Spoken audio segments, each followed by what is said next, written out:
Le secret de l'abondance réelle. Comment manifester vos désirs? L'histoire de l'humanité a été une histoire de lutte et d'efforts continus pour en avoir plus.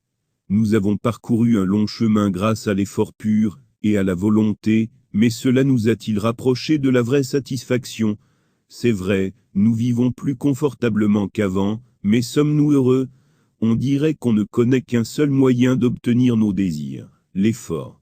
Parfois nous cherchons l'argent, d'autres fois la santé, l'amour et d'autres fois simplement la sécurité et le confort. Ce que nous recherchons n'est pas important, ce qui est important, c'est de reconnaître le fait que nous luttons pour quelque chose.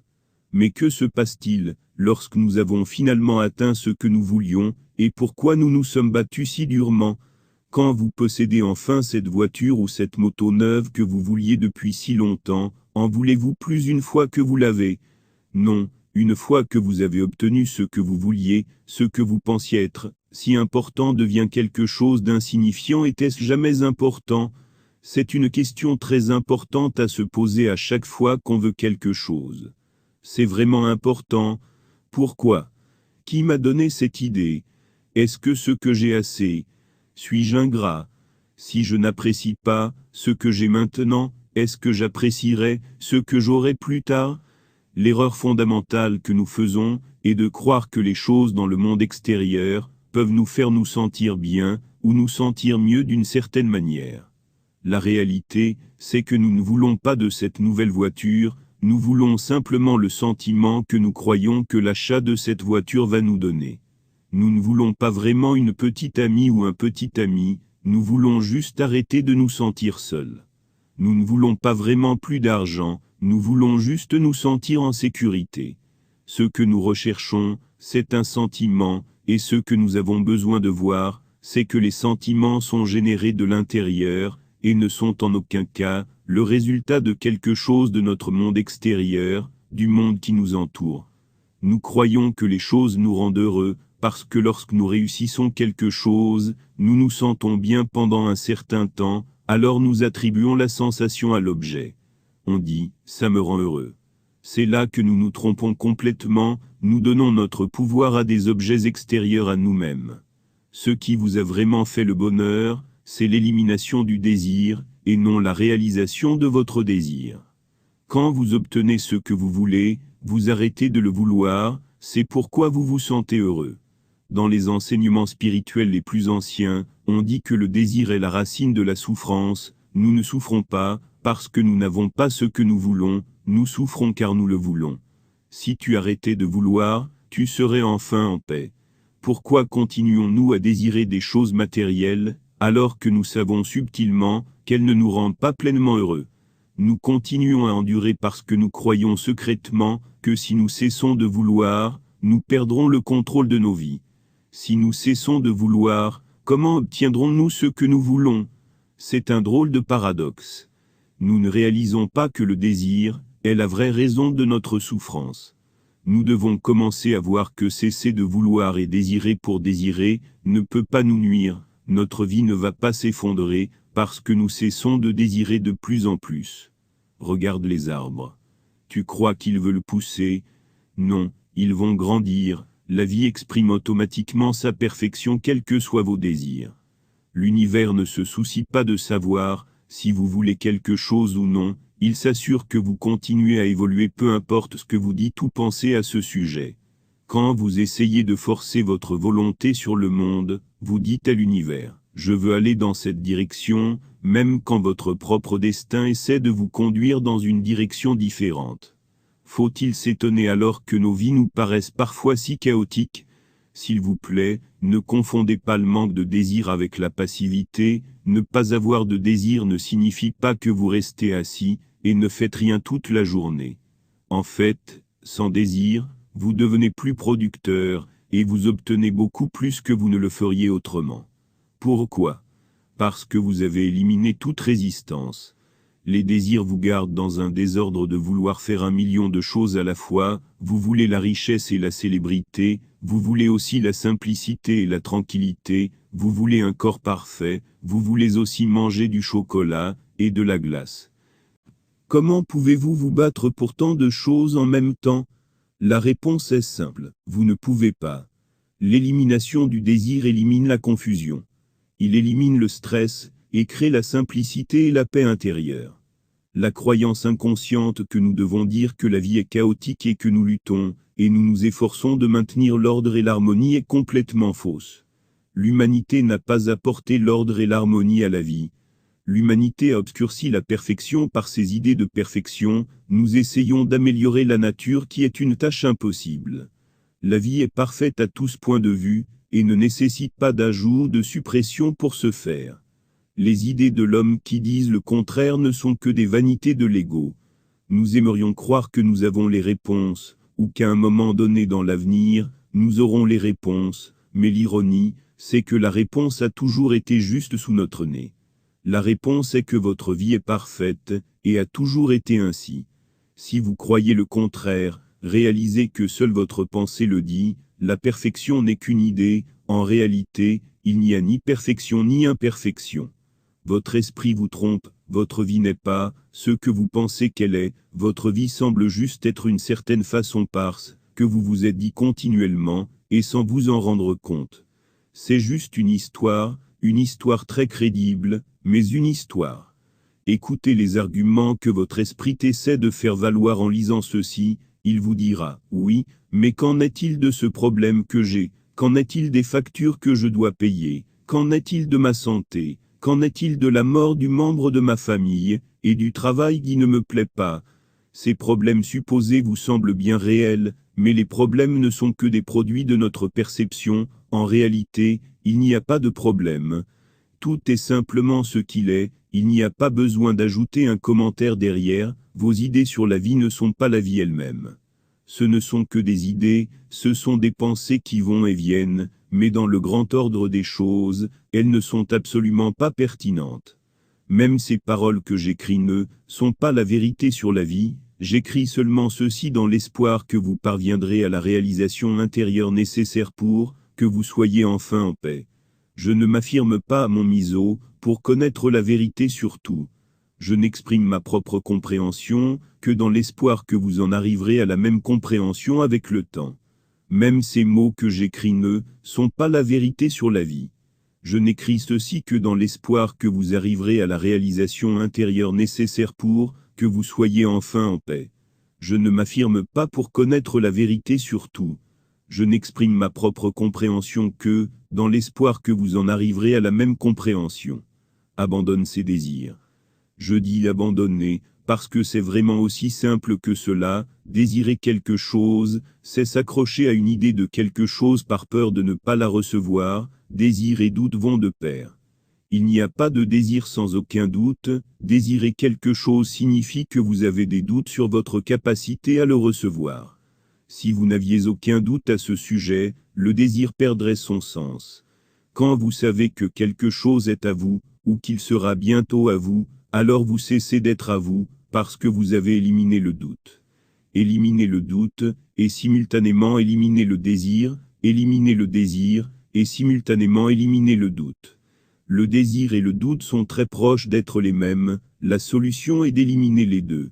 Tout d'abord, vous devez éliminer la peur sous-jacente de ne pas obtenir ce que vous voulez. La plupart des gens croient que s'ils cessent de vouloir quelque chose, ils ne l'auront jamais. D'autre part, quand vous cessez de vouloir quelque chose, il perd son attrait, et donc peu importe que vous l'obteniez ou non. Deuxièmement, il y a une plus grande chance qu'il entre dans votre vie, après que vous ayez abandonné le désir, parce que le désir est une forme de doute et de résistance qui garde vraiment ce que vous voulez loin de vous. Lâcher prise au désir vous rend plus magnétique. Il vous amène à un état d'abondance qui attire naturellement les bonnes choses, les bonnes personnes et les bonnes situations pour vous. Vous devez aussi voir que vous n'avez rien d'autre à perdre que votre stress. Le désir est la racine du stress, peu importe ce que vous accomplissez dans la vie, vous en voudrez toujours plus, parce que le désir est une attitude prédominante. Le désir ne disparaît pas quand vous réalisez vos désirs, parce qu'il y a toujours quelque chose de plus à désirer, donc, vous êtes toujours stressé dans une certaine mesure tant que le désir est maintenu. Si vous voulez la paix intérieure, c'est ce que nous devons tous avoir, et ce pourquoi nous devons nous battre, alors vous devez laisser de côté vos précieux objectifs et désirs.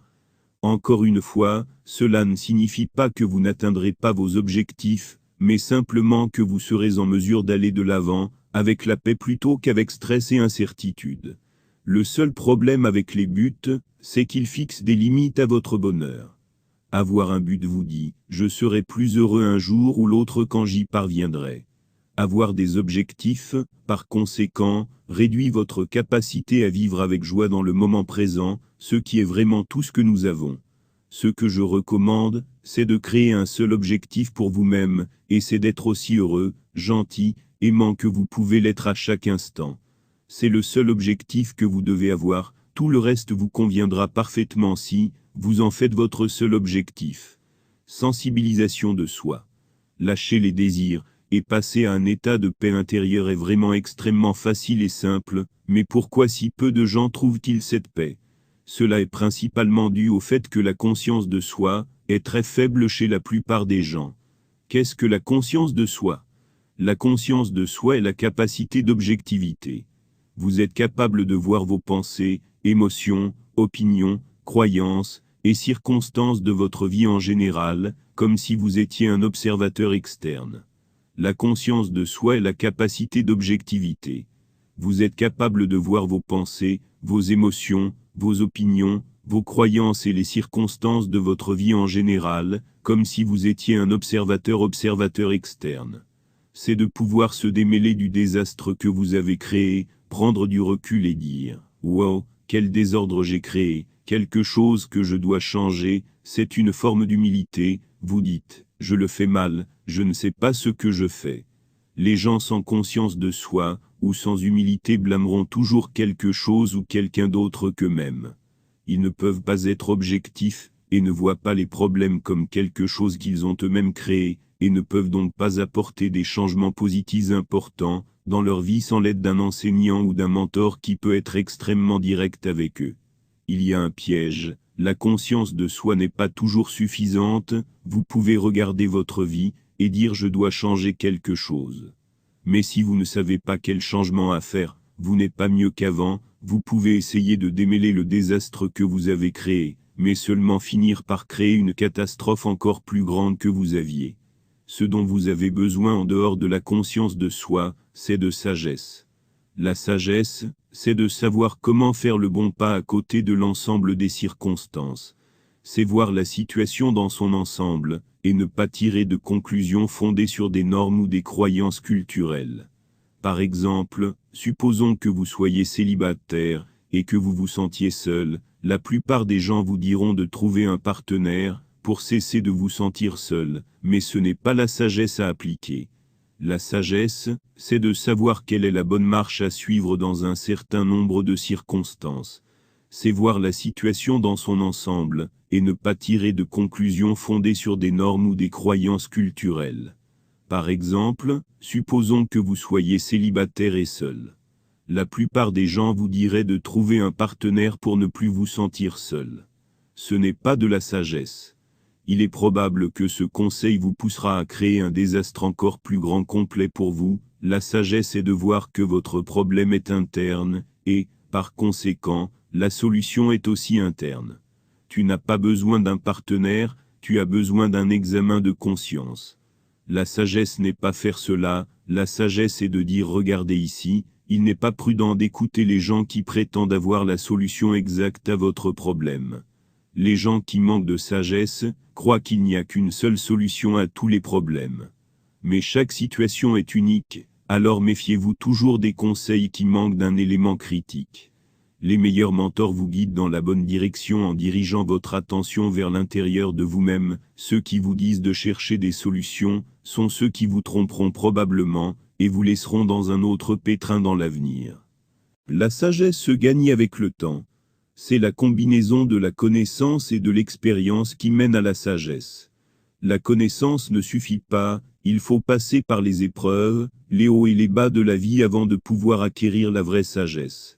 Les conseils que je vous donne rendront certainement votre voyage beaucoup plus facile, mais chacun de nous a des leçons individuelles uniques que nous devons apprendre dans la vie.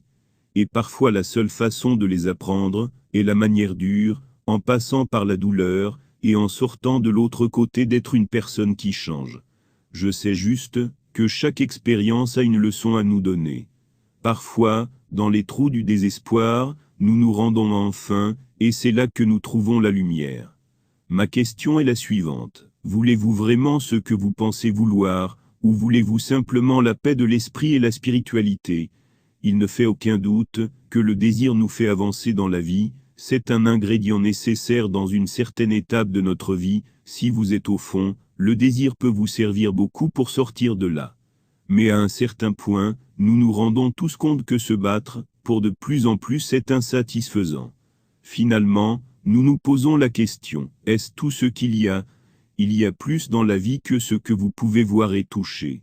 Si vous vous élevez spirituellement, et atteignez cette paix intérieure, que la plupart des gens ne connaissent pas, vous verrez que cela n'a rien à voir avec le fait de manifester vos désirs ou la méditation, les mantras ou le transport de cristaux, ou de faire partie d'un groupe exclusif. C'est de la pseudo-spiritualité, beaucoup d'entre vous savent sûrement ce que je veux dire, c'est quelque chose de très différent. C'est un endroit où nous pouvons tout laisser, un endroit où nous pouvons être en paix avec la vie, et voir que la paix n'a aucune exigence. Vous n'avez pas besoin de faire quoi, que ce soit de spécial, pour être en paix. Vous êtes ce que vous cherchiez, vous ne pouvez rien ajouter pour être complet, parce que vous êtes déjà complet en ce moment, rien ne peut vous donner plus de satisfaction que la conscience de votre vraie nature. Quand vous arriverez à cette connaissance intérieure, vous réaliserez à quel point tout, ce que les gens appellent important est vraiment insignifiant. Rappelez-vous, ce ne sont que des mots et des idées, complètement dénués de sens, sauf pour la personne qui peut les prendre comme un signal, pour regarder à l'intérieur, et découvrir la vérité par vous-même. Je ne suis pas un gourou, sauf pour moi-même, ces mots sont pour moi autant qu'ils le sont pour vous, je sais que je suis plus calme grâce à eux, et j'espère sincèrement que vous êtes en très peu de temps en paix aussi. Merci de votre attention. Et n'oubliez pas de vous abonner, et d'activer la cloche de notification pour ne pas manquer nos prochaines vidéos.